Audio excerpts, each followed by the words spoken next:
running. All right, we're live. Just want to welcome everyone. Everyone, if you don't know who this man is, this is DNA, aka David Nakayama. He is a artist extraordinaire, and we have him for a bit. So I just wanted to make sure that we ask all the questions. So this is what I'm going to propose. I already have questions, and I kind of want to know who he is and how he grew up and his upbringing. But most importantly, what I'd like for you all to do is in the chat, in particular, make sure that you put in any questions in the chat. And David, this is the cool part about the software. If they want to ask a question in person, they just raise their hand. I pull them up on stage, the virtual stage. So it's kind of a cool platform. I already see some nice comments coming in. Someone realizes I'm in Hawaii and it's early. So yes, hi, good morning. Yeah, aloha. Yeah. We mixed up our time zones, and I'm just so thankful that you are up in the morning and AM. So anyway, Mark said he's jealous. I'm sure he's talking about the weather and also Hawaii being an adult place. So I guess let's jump into it. I want to know, your background. How'd you grow up? I know you were born in Hawaii, and so what was that like? And kind of the influences as you kind of navigated maybe even like young adulthood or even as a kid. We were just talking about nostalgia back in the day, but what were some things about this that really prompted you to kind of think about self and who you are? Yeah, it's hard to say what effect growing up in Hawaii has on you, but I felt like my family is on my dad's side is from Japan. My grandma was very artistic. We had a lot of, Japanese and Asian influences in the house, and, on TV was, as you guys probably remember, it was the 80s and the 90s, and you had stuff like Voltron, and, all this stuff was being animated in Asia. So I felt, I felt at home. It was like, I understand this, I get this, feels like part of my culture. So I just felt at home with art, like from the beginning. So where the real question was, where is this going to go? Where am I going to put it? So at first it was like comic strips like Garfield, and then the light turned on when I saw that Jim Lee Uncanny X-Men. Like as soon as I saw that, I'm like, well, that's what I'm going to do now forever for the rest of my life. That's awesome. Yeah, I remember the first time I saw that. Well, I was a fan of Jim Lee's before that. The whole hype in the 90s with the X-Men #1 and all those different variant covers and the wrap around and fold out. The best. So yeah, that's really cool. So some folks in here are giving you props that, I actually just sang his praises before we got on here, being one of the dopest, nicest people and always taking the time for your fans. So I appreciate that. Sure, I try. And so thinking about where you are in your career, can you talk a little about what that looked like as you first started out? I know that you won a competition in a sense, and then you became part of like the publishing world, and now you're kind of what you're doing, especially since you've had some experiences in a video game industry. Talk to us about what that looked like and how long did it take? That's the other piece too people don't talk about. That's probably the real story is, people are always like, well, how do you do it? That looks fun. How do you do it? And it's just, there's no magic bullet. There is no special thing you have to know or person you have to know or book that'll teach you everything. It's just practice. It really is. Like, it's such a boring answer, but that's the truth. I do like to, mention specifically, like Frank Cho once said, you have to copy an anatomy book cover to cover. To really get that information in your head. And that's true. I literally did that. I took that advice to heart. In the college I went to, they let me do a course. I got course credit for doing that one time.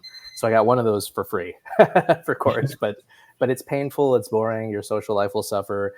But there's just no way around it. Like to draw superhero comics that are about anatomy. What other way is it?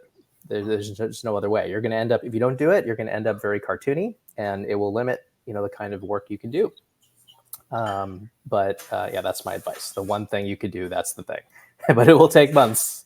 I'm sorry. And then after that, it will take years. For me, I did 4 years at university. I did 2 years at Kubert School. I got that internship you mentioned. That was another couple of years. And this is all, I was already like in high school dedicated to this idea. So I was trying, and then all that other stuff. And then finally got a break. And that was just the first break. Then it takes years to, actually build up a reputation. Unless alternative, be born Joe Madureira or Alex Ross, like one in a million. You're just good from the day you're born, and ride with that. But for the rest of us, it's just going to be a long road. That's so cool. You have some folks on here who actually are Alex Ross fans. Just you saying that it's probably triggered something in them. Yeah, we were talking about it as a part. We're actually developing a new podcast, and one of our team members, Tempos, I think he's trying to own every piece that possible that was made by Alex Ross. And he has such a different style, right? And it's so unique, like you said, it's one in a million type of situation. Right. When I look at your work, I would say the same. It is really cool because I think I heard in an interview that you did earlier, even the way that you approach your work and the way that you do it. I think you said it's not the most conventional way, that you kind of do a different stylistically, you kind of figure out ways in which you engage. Would you mind sharing with folks like how you start from beginning to end on maybe a project? Right. So a lot of young artists get hung up on the idea about copying their favorite artists, like they feel like that's cheating somehow. But reality is that's the best way to do it. Like if you do that, what you will do is you'll learn these shorthands, and you'll have to ask yourself at every moment, why did he put this line here? Why did she paint it this way? Whatever it is, you will have to think about it at a deeper level and then figure it out for yourself. So go ahead and copy other artists. What will make you is your particular tastes will be different from everybody else. It'll be unique. It'll be like a fingerprint. Like I happen to worship at the altar of J. Scott Campbell, Adam Hughes, Jim Lee, Mark Silvestri, some Korean digital painters, that kind of thing. And that's my mix. But that's going to be different for every single person. And so, you as a young artist will, maybe you'll copy this guy, but you'll also copy this and this and this. And that stew will be unique to you. So don't even worry about copying. Don't even worry about style. It's going to happen with the practice for free automatically. So that's what you would tell your younger self then? Yeah, I definitely had that feeling like, oh man, I have to do it all on my own. I have to reinvent the wheel like completely, and it's just a waste of time. It'll slow you down and make your road longer than it needs to be. Cool. So as far as any artists that I like to say seasoned, because I don't like when people say older artists, because I feel like there's still some vibrancy in the way that they do their work. I still think I met Joe Rubenstein a few years ago, and some other really cool folks that would be considered older folks or seasoned. What are some artists that are seasoned and new that you admire and that we should be looking out for? Obviously, you're included in that work, but who are some folks that you really are kind of vibing with and you think are on the up and up, and maybe even some of the seasoned folks who are just still doing it? Yeah, well, we've definitely talked about all my favorite classic artists. I mentioned Campbell and Ross and Hughes. I just think they're the best who have ever done it, really. And Jim Lee, obviously. I mean, need I even say it? But in the newer crop, I think the best artists doing it right now are people like Pepe Larraz and Jorge Jimenez, Dan Mora. I don't know what it is in the Spanish-speaking countries, but right now they got it going on. We can't help it. It's part of our DNA, no pun intended. Yeah. Also, I and South Korea for some reason got it going on too. Ji Hyung Lee on his own project Guma and covers and just illustration on the internet. You can't have avoided it. So good. Yeah. And then also Kale New is a cover artist who I really like, and I met them both at New York Comic Con this year, so that was awesome. That's cool. It was just a mutual love fest kind of thing. Oh, I love your stuff. You love my stuff. What? It was that kind of thing. Well, that's cool. That's really awesome that you have that camaraderie, but also, you're fans of each other. That's really cool. Especially since COVID. So, speaking of COVID, I tap into this a little bit.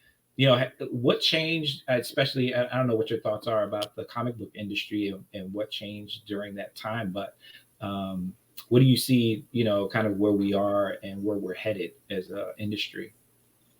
What changed during COVID? I mean, it kind of just felt like a scary blip, like for a couple months there, it was really unknown what was going to happen. I found myself taking on some Kickstarter jobs and other random stuff. And then it was just kind of back, fortunately, thankfully, we didn't know what it was going to be like for a little while, but it seems like it bounced back just fine. And then where is it going? I really don't know. Every single year of my life, there have been people going, "It's the death of comics. Comics are over." And yet, you look through Previews magazine every month, and there are a million companies making comics, and lots of people doing it and making money doing it. They wouldn't be doing it if they weren't making money. So it's like it just seems like the death of comics is greatly exaggerated. And then Yeah. but, could we be doing better? Yeah, a lot better. I think so. You look at sales figures for stuff like Scholastic's Dogman or something like that, selling in the millions, or the way that comics sell in Japan in Shonen Jump or something like that. And I just think the format is a problem for us. We're Mhm. used to, these very short floppies at a very high price, like and could that format be different? Could it be cheaper, bigger, better value somehow? I don't know. Could it be targeted at a broader range of people, or maybe a more specific range of people? Like in Japan, it's they're comics for specifically for boys, and they're comics specifically for girls, and um, we don't approach it that way here. And I don't know if that's better or worse for us. Who knows? That's interesting. Thinking about more like you just put it out there, industries, depending upon where you are and, globally, right? And just the marketplace, you just never know what it's a hit or miss in what areas, which is really, I think, part of the COVID experience. You realize, we were just talking earlier, that even businesses had to go outside of their bounds to kind of, engage to make a profit and actually, do work, whereas, closer to home they weren't necessarily making a profit, right? But then you were developing relationships with people that you wouldn't ever see or even connect with, because you were forced to. And so I think that's how also the industry seems to be becoming a little bit more global. And I talk about representation all the time as well. That's the other piece, right? So now Oh we're yeah. starting to you have this intercultural conversation about, like, what's the responsibility Mhm. for us as a community to make sure that we're seen. Well, Um, on that topic, that there was this. Scott McCloud wrote Understanding Comics and then also Reinventing Comics. yep. So Reinventing Comics came out when I was in high school. I bought it when it was new. I think this has to be like 98, 99, something like that. A long time ago, like 25 years, something like that. And in that book, he predicts the future of comics, or tries to. He sort of predicted web comics in a way, like an endlessly scrolling format. He predicted, or he was hopeful at least, about representation. And I feel like a lot of stuff he was talking about came true. Mm. I feel like comics representation is awesome now. I mean, it's always been, you know, not bad. I mean, there you can look at like Ramona Fradon, I think her name is, Wonder Woman artist, or Colleen Doran, or there are lots of women who made a mark in comics even back in like the most male dominated years of comics. There were always lots of like Latino creators, less so Asian creators, but now plenty of Asian creators. You know what I'm saying? Like the Yeah. representation was never the worst, but now it's like amazing. It feels to me like anything goes, total meritocracy. I feel pretty good about representation in comics right now. Yeah.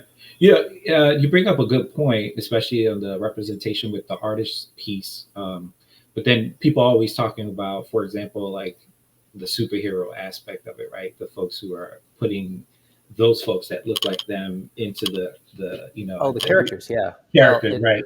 inevitably, like those diverse creators are going to create diverse characters, and so I mean, like, look at the riches we have now. Like we have Miles Morales, we have Kamala Khan. I know something about DC that would add to this conversation, but let's just say there's plenty of representation happening in DC too. Yep. Yep, yep, for sure. And all these identities that pop through. We have a few questions. I just want to make Oh, sure we great. have them. You know, it's funny when you said 1999, 1998. It feels like last year. You know what I mean? So when you Yeah, it say does. 20 years, I'm like, oh gosh. All right, What I have what put a in the few grave? questions. Yeah, right. What put in the grave? Oh God, when someone told me that what was it, oldies were like 1990 music, Yeah, 1990. right. I was like, you gotta be kidding me. Yeah, right. So Miss Ebony Keys asked, how does art help you in other areas of your life? That's a great question. Hmm. I don't know. I mean, honestly, like if I'm being real, art is pretty all-consuming for me. It takes a lot of time to execute it, so I have to make time for it. It just sort of takes things over. But on the other hand, like that is what I love to do the most. So that's okay. I mean, I get a lot of gratification from doing it. So I can't really think of an example where it like spills into the rest of my life in a good way, but it is my life. It's like sort of all consuming, and I'm fine with that in a way. It's really fun to participate with people online. It's fun to go to comic shows and talk about comics at a deep level. All this stuff is really great, but yeah, if anything, it probably isolates me from regular people. You know, I was gonna ask you, when do you find time for yourself? Because I swear to you, every time, and you're always pushing stuff out, and I'm like, what? When did this man sleep and or just chill? Well, you got to understand, like for me, I've had my eyes on this kind of target since I was 13, Mhm. something like that, and I'm 43 now. So it's been like people don't offer you, the great projects right away. You have to work up to it, and so I find myself right now with the amazing luxury, knock on wood, like it's incredible. I can hardly believe it. Like people are like, hey, do you want to draw Spawn? Oh wow, yes. Do you want to draw Catwoman? Yes. It's really hard to say no, when you've been waiting your entire life for these particular really cool opportunities. Wow.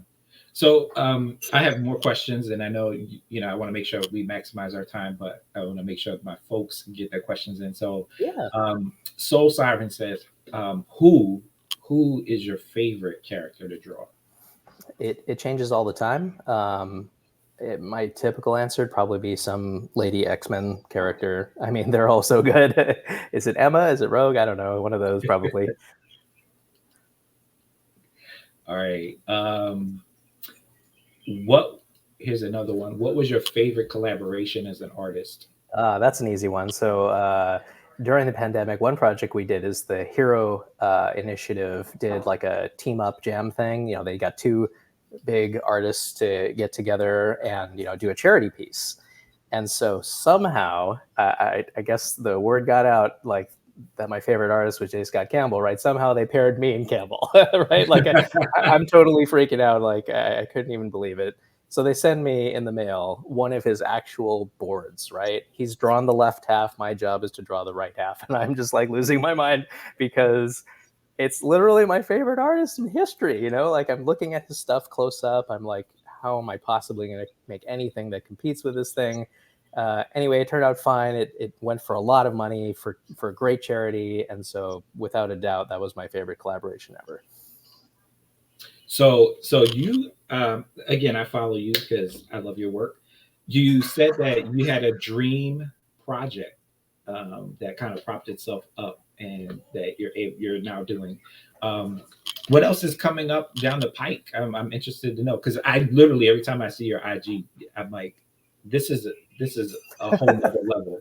So you know, I Thanks. know you have your dream project, and then now you're doing more dream projects. So Yeah, what's no, coming it's down the pike?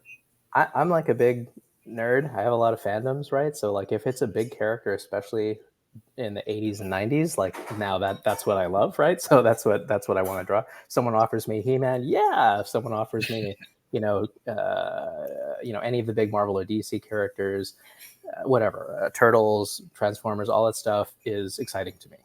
um, that will always be a yes. What is coming up? So I've been trying for a while to, expand beyond being known as a variant cover artist. Done a lot of variant covers, and they're great, and I never want that to go away.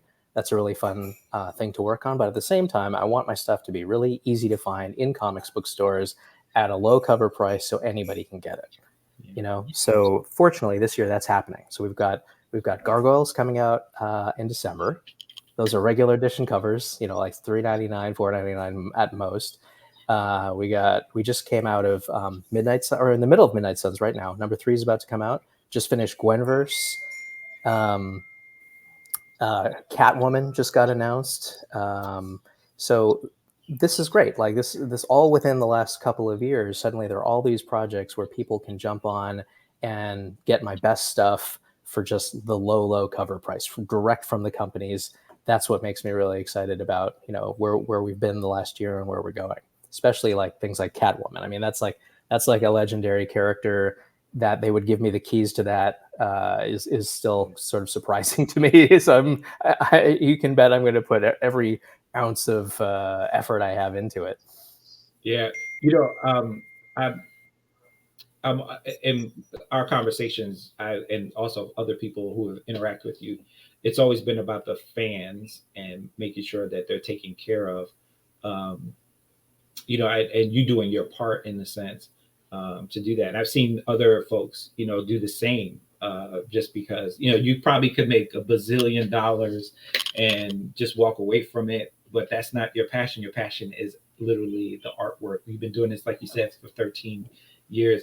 I'm since 13. You know, one of the things that I admire about you is that you're just like, yeah, whoever wants to contact, connect, and be inspired, however I can do that, I'm there. Where did you get that from? I mean, it just feels natural to me. Like what I see myself doing is I feel like I'm on this mountain, right? Like I'm at the bottom of this mountain. No one necessarily knows who I am. I have to earn that respect, and if people like my work, like I have to earn that bit by bit. So if someone takes the time to, post like, oh, I'm excited, I just bought this David Nakayama cover, I'm going to take a picture of it, I'm going to show it on my Instagram, and they tag me, I'm going to reply because thank you. You went out of your way to, hype me, right? Like you're helping me climb that mountain toward my goal. So at the very least, that gets a thank you from me. Yeah. I don't know if you remember. I'm actually giving one of your books away. Oh, nice! Signed and everything. That's great. Signed and everything. And funny enough, I don't know if you remember, but one of our fellow sellers, he doesn't sell anymore. His name is High Ground Comics. He literally went to a tattoo shop and actually got that on his leg. Oh my gosh, so awesome. Yeah, and I was like, that must have hurt. Big time. But that's such a great testament to people that love your work. Speaking of your work, one of the questions, and I'll put this on stage, is how much of the work that you do is analog versus the digital piece? Because we know that the digital side is integrated now. It's not old school like it used to be, but how much of that is done in your side of camp? Yeah, this is I feel like a great question. Very very like the most cutting edge thing that I do. Maybe like I started off in traditional comics, and then I took a 12-year detour through video games where I had to learn how to work digitally. And then when I came back, I had both in front of me. I had the tools to do traditional, and I could do digital. And what I ended up doing is kind of merging the two in a fairly unique way. And I think if my stuff stands out at all, it's probably because of that unique mix. Like a lot of people in comics are working just in a different way than I do, either one or the other. But the hybrid way that I work, I think is helpful to me to stand out. So what is it? It's like I have the option, to do a cover all digitally. Sometimes that's helpful for speed. But I also have the option to draw things traditionally and then, even color traditionally and then scan that in and then finish it digitally. So, for example, stuff like the Joker and Punchline color bleed covers that Joker just came out, Punchline's about to come out. those are done traditional. I actually drew those by hand, and all my original art goes up for sale with Kirby's comic art. So that's my higher end collectibles, like the unique one of a kind covers. That's where those are sold at Kirby's. But I'll scan those in and then finish it in color, and I get a similar result to what I would do if I had just done it natively, all in Photoshop, soup to nuts. Mm-hmm. Wow. Now, you said Kirby's is where you get all the high end stuff. Yeah. Yeah, cool. Right. I don't make like a ton of them, right? Like I selectively decide which covers are going to be the best, to actually spend the extra time to make it into original, because it does add some time to the process. Yeah. So things like, like Joker #1 or Punchline, Color Bleed style, or we did a Moon Knight #1 cover recreation, Mandalorian #1 cover, like all those things. I thought, yeah, those are pretty juicy. I think those would be good originals. So those exist on paper, and she sells them through her site. Yeah. That's awesome. I wanted to tap into your other platform that you were involved in, which was the video game world, and kind of doing some of that work. I know a lot of artists have done that as well, and then come and going back and forth. But what is it about the video game world and that attraction with artists? I know that's always had a storied history, but even more so now more than ever. Why is it a big deal to artists? I think it's like, like we were talking about before, growing up when we did, home consoles were becoming ubiquitous, right? Like, did you not grow up with a 8-bit Nintendo or Sega? Like everybody I know did, and it was like the best toy of my childhood. So you both, yes. I didn't have Sega, unfortunately, ever. I missed that boat, but the Sega Master System, that's what it was called. That was theirs.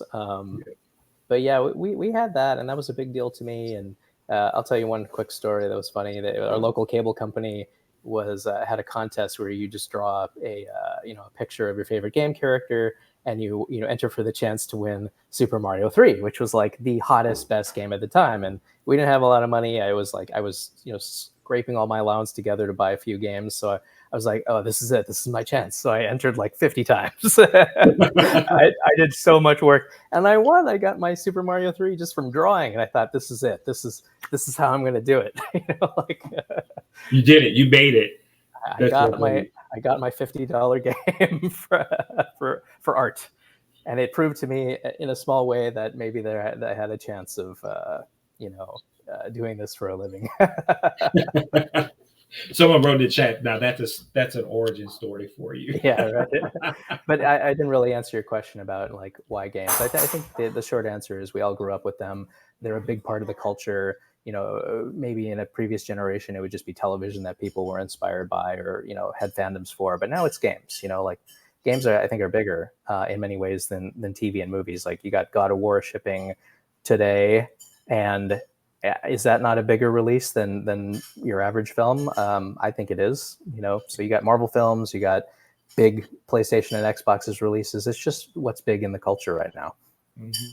Yeah, and I think for some people forget that video games have been around for quite a long time, and they were making really good money. It just like with comic books, you kind of can see the parallel where there was some lull or crash, the supposed crash, but there's always a resurgence and there's always viability around it, especially with new technology. Same thing with comic books, right? Like, you can go digital, you can do a traditional or hybrid of sorts and still get people excited about what's coming up next. That's right. Absolutely. Yeah. Like in the comments, there's always going to be a fandom, always something to be really excited about, for sure. Well, nerds will always exist, and I'm glad that you are helping lead us in the right direction for sure. I hope you never stop. I don't think you'll ever stop, and I'll keep touting your praises for sure. And I wanted to make sure if there was anybody else out there that has any other questions. Nerd Tween says can't stop, won't stop. I think he's channeling some not Biggie, but maybe some Sean Puffy Combs. Is that what you're doing? Um, so it's so funny. Just before I let you go, I did want to say, you triggered something. I was actually, when I was a kid, my parents, they really couldn't afford to get me these video games, but one Christmas they bought me the Sega Master System with the 3D headset, and I thought I was like the richest kid on the planet. Yeah. Little did I know those cartridges. I remember buying Fantasy Star, Mm-hmm. and that sucker took me back $80 of my Whew. allowance, and I don't Wow. know how long it took me, but I had that console, I still had it, and then somehow it disappeared, um, and that console is what, like 40 years old now, 40 years old, Yeah. and it's just so funny how fast and furious the industry, or even the nostalgia of Gen Xers in particular dealing with that now, the resurgence of that in local comic book shops and being able to kind of keep those afloat, Right. and us doing our part in it. But I wanted to say and thank you wholeheartedly for one, being up early in the AM, to being the dopest and nicest guy in the industry. And we're going to continue to support you for sure. And I'm just thankful that you're on this planet, giving us all that good stuff. I Thank you. literally, I think I bought all of the all of your covers with the all the Virgin covers of Gambit, Scarlet Witch, with everybody that you had put out there, and I Thank you. thought to myself, I don't know if I could let these go, um, but I am going to let someone have this, go One of on, them. which is wonderful. And I have a couple of other things that you've done. Just a big fan, so I'm glad I'm able to be a geek for a lifetime, but then especially today be able to talk to you, and that's really cool. Oh, Um, you're way too kind. Thank you very much. I always tell people like I just couldn't do it without you guys. There's just no way. So you'll always have my gratitude right back. So thank you. awesome. Everybody says they love you and they love the DNA Red Sonja, which I also agree Oh, as well. yes. That's a good one. That was fun. Hopefully we'll get back to her someday. Well, all right. Well, I won't hold you much longer, but I did want to at least sing your praises and thank you for just being really, gracious with your time. And I hope to possibly see you in person. My hopes and dreams is also to create my own comic book. There's some folks in here that are on the way of finishing their own comic book. And so, hopefully, we could cross paths in person and connect at a con of some sort. Yeah, well, Hopefully, San Diego. San Diego for sure. I will be there, definitely. I'll be at Heroes Con for the first time this year. So that'll be cool. Really excited about that. Haven't been to that part of the country in a show before. Be in Mexico this year at La Mole for the first time. New York is probably a given. And then the real question is C2E2 and MegaCon are on the same weekend this year. So that's a problem. Really? Yeah. And it's Oh, right after Mexico too. So I don't know what's happening there, but hopefully one of those two. And Maui. I don't know how many people are watching this are going to be in Maui in December, but I'll be there. But that's my short list of things I know I'm going to be doing in 2023 for shows. So maybe I'll see you guys there. One of those.